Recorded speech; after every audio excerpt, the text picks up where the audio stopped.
matese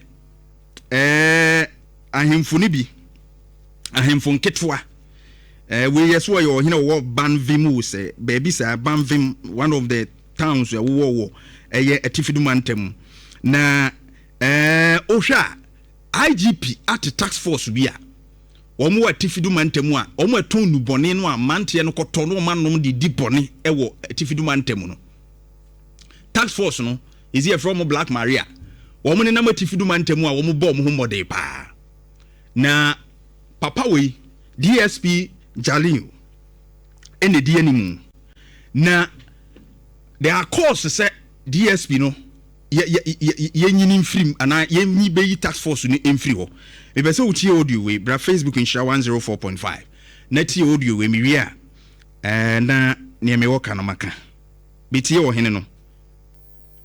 In our point of view, we want to believe that DSP Jalil never came to Tamale to do anything, but he came because of Apuru and Ghani, which was still buried. He came to renew it. And my grandfather is pleading IGP that enough is enough. There were intelligent people who were arresting Tramon takers before Jalil became police officer. My grandfather is telling IGP, you have done well. Jalil has finished his assignment. We don't need Jalil in Tamale any longer. Not only in Tamale, in Dabon. If you can't do that, then change a narrative. My grandfather is telling IGP that there are a lot of police officers in Ghana. It is not only Jalil and the team that can work professionalism. That they should all leave Tamale on behalf of Yana. They should all leave Tamale, move to different regions. If they can't do the work, Tamale people can do it. Or he should send another team to come and work.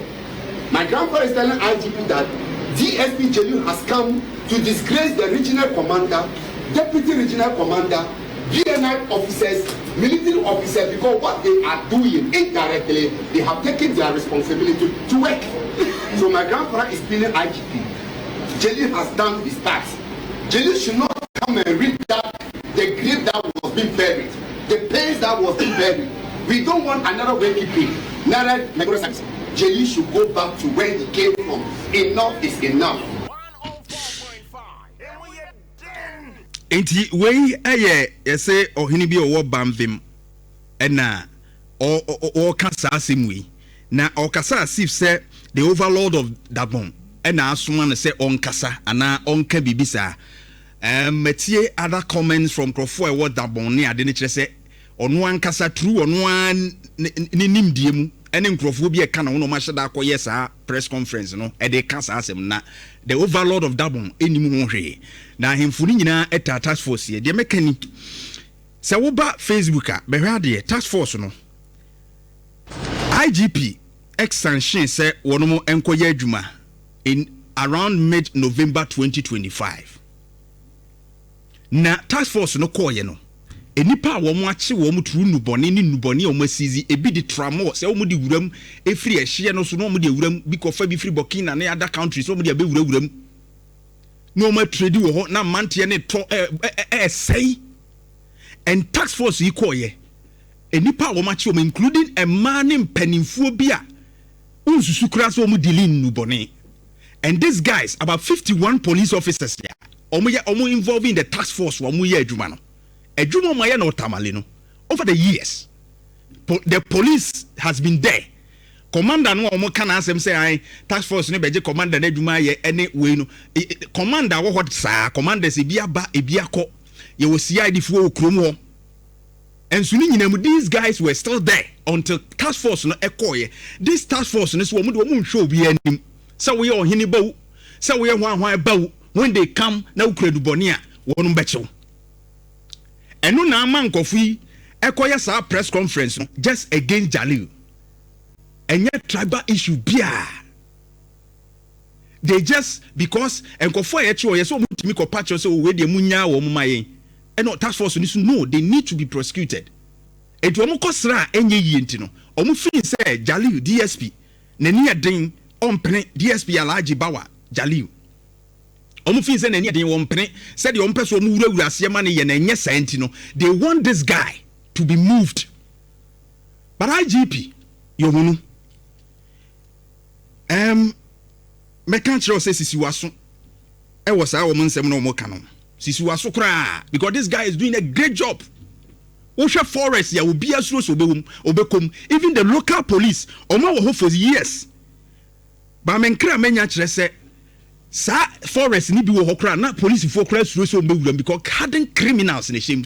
But this task force etimi wuram a omo break that forest ni terrain no. And you are saying what? Behwe bi wa Facebook in Sha 104.5.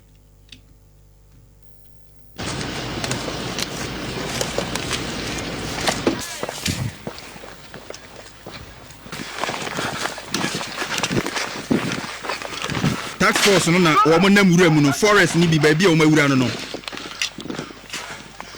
And always they will go with their cameras so that you see what they are doing.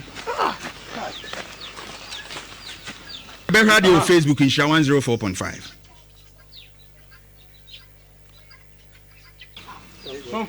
You should size this. Oba no machi no bra Facebook be radio oba omu nyina dealing drugs.